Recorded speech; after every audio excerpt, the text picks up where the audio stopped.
Good morning, board members. My name is Quincy Merzier. My partner is Bruno. We have found a company named Transact, which we developed after we graduated college. So what is Transact? Transact is a company, it's a digital company that we created that helps suppliers with equipment and also truck dealers and everything. So today we're all here to present, to give you guys, the members, analyzation of recommendation of why we should move from Florida to Texas.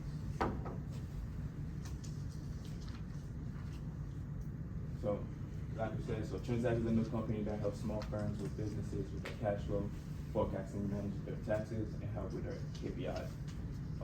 More detail, it's an AI-driven management that is trying to overcome the frequent challenges small business encounter in the financial aspect within their company. I stated previously, small business usually deal with the lack of insight into financial performance, the inconsistent cash flow, as they are not fully aware of how their money is coming in and out of the company, which sometimes is caused by the reliance of complicated spreadsheets or complex accounting software. Now, from show of hands, who here thinks bigger is better? It's out of curiosity. Good. Now, imagine our company in a state where everything is bigger, from oversized stakes to expanded profits to even bigger and greater business opportunities. That's what we're here to present for Transact. So our proposition is to move our company from the sunny state of Florida to an oversized big state like Texas. And the three reasons why we believe that would be a great move is that, first and foremost, Texas has a very favorable tax environment, which will offer a lot of financial relief. Secondly, it does have a geographic advantage, being the center location of the U.S. And finally, it does have an access pool of talented individuals who will provide economic growth for our company. Okay. So more into details about the tax environment.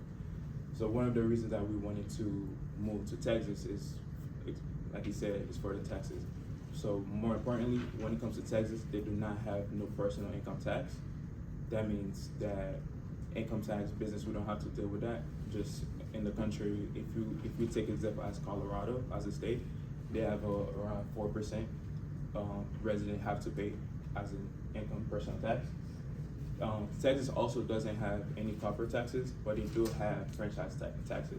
So if we kind of compare pros and cons, I'd rather have not to deal with personal income, personal tax and corporate tax than franchise tax.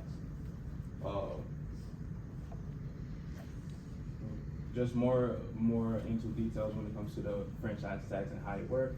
For example, let's say the company made around 100,000 in revenue, 70% or 70,000, only 30,000 will be subject to franchise tax. Yeah, it's kind of like a lot, but it's better than having to pay franchise, corporate, and income tax, personal. So secondly, let's dive into the geographic advantage that Texas has to offer. First and foremost, Texas does have a lot of major airports, going from Dallas-Fort International Airport to George Bush Intercontinental Airport in Houston to even Austin-Bergstrom International. All of these airports do offer hundreds of domestic and international flights daily. That's according to DallasNews.com. DFW just sees right around about 1,800 flights daily. In addition to having a major airport, Texas has one of the most busiest and one of the most hugest ports in the United States. Also the Port of Houston, sorry.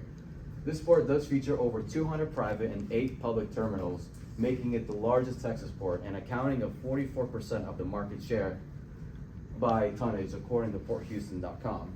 Aside from all that, all this logistics and distribution will definitely help us out, just because Texas is in the center position of it, meaning it will help us reduce shipping costs and customer service lag, making us operate more efficiently. And according to WarriorLogistics.com, they are opening direct trade lanes to Latin America and to Asia, hinting into a more global market in the future.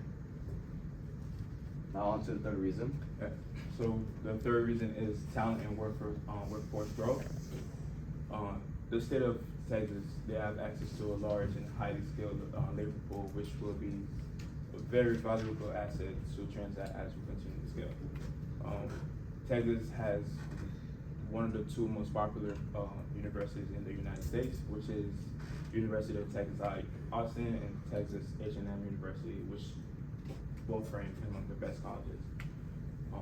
Texas also has the second largest labor force in the United States, over 15 million workers, and over the past year, around 233,000 new people, and which kind of impacted economy growth and labor market strength. This vibrant workforce provides students that with access to tech-ready graduates who we can offer internship opportunities and recruitment prospects that support our continued innovation and operational growth. Now, even though there's a lot of advantages moving to Texas, we also had to acknowledge and to consider and address there are some key concerns. Before you ask, that was a live photo of me this morning when I came into class, prepping and finalizing everything here. So there are two big concerns that we moving from Florida to Texas. One of those being the most sensitive and the most impactful challenge is employee relocation. Because if a company moves from state lines, not every employee is going to be wanting to move with them. And that could be a potential lost key talent. Now, some common barriers that make employees not want to move, that could be home ownership, family obligation, or just personal preference. And another major concern to consider is the upfront location costs. For relocating a company does involve a lot of short-term expenses like transporting equipment and inventory, employee movie snippets, and also securing new office space for legal filings as well. Now, these factors must be carefully managed by our team, and here are the solutions we provide to help address those concerns. So those are the proposed solutions. First and foremost, when it comes to since we don't want to lose any employees, so we have to come up with a plan to have a more flexible schedule. So with that being said, that we would have to somehow have hybrid or remote type of position. So because we don't want to move to Texas and we lose all the talented workers that we have. If we lose all the talented workers that we have, it might as well just restart all over. We're just trying to expand and grow more. That means we still have to try to find a way to keep our talented worker and still add more. So with that being said, all we have to do is to make sure we kind of keep the stress away from them and also within our company too. And so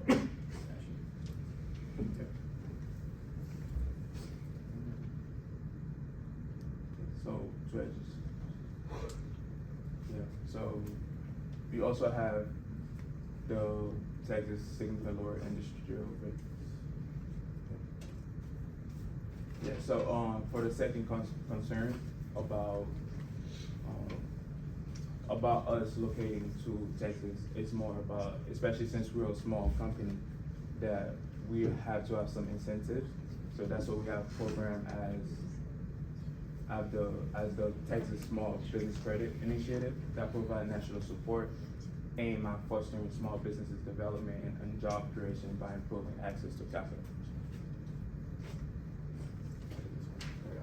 So you're probably asking yourself, how are we going to move all of our company from one place to another, from one state to another? And I'm glad everyone's thinking that, because we're providing a quick action plan to ensure there's a smooth and effective transition with 3 simple phases. The first phase, from 0 to 90 days, we're going to establish a transmission committee to oversee all the key moves, oversee the move and identify any state and local key incentive packages. Now, going on to phase 2, this is going to be the next one within 3 to 6 months. We're going to initiate leadership transition and begin legal setup in Texas, basically setting a foundation for all of our leaders and outlining a comprehensive employee relocating and hybrid plans. And in the final phase, from the 6 to 12 months, we're going to finalize all the infrastructure development, completing the relocation of the company and the key teams and the scale operations within Texas. And in conclusion, so relocating Transact from Florida to Texas present 3 strategies that we already talked about, which is the tax environment, so having a central geographic location with superior infrastructure and having access to a deep, growing talent pool of skilled professionals eager to contribute. This move isn't just about geography. It's a bold strategic decision about positioning Transact for a greater agility, growth, and leadership. in our industry. So now Texas isn't the next step in our journey, it is the launch pad for our next chapter. Any other questions? Thank you, everyone. Any questions you may want to ask? Yes. Do you guys plan to help your current employees like relocate, like if they want to like move? So we won't ever force an employee to move, but people who do want to relocate, we will fund any moving stipends to them, like travel expenses, like flight expenses, relocation expenses. We will all fund all those employees. Now, the employees who want to keep the job but they don't want to move, that's what we're going to offer a hybrid plan or look into more hybrid remote plans. So we don't lose the key employee because we want to keep the structure as a company as well. Diego? When you guys planned the relocation, was it that expensive or was it not too expensive? Was it okay? After this research that me and my partner both did, we kind of did see that Texas does offer a little less expenses compared to Florida. It was one of the slides that said that one of the office spaces in Florida are up to like $15 to $17 per square foot, while comparing to Texas, it's only up to, let's say, $5 to $6.96 per square foot. So that alone, an office space can save us a crap ton of money. And that's just one expense. It could be employees, it could be a lot of expenses that we can save over in Texas. And a lot of market opportunity too. When it comes to the airports and ports, we can get more business coming in and saving money. We'd be in the gold. Okay, thank you.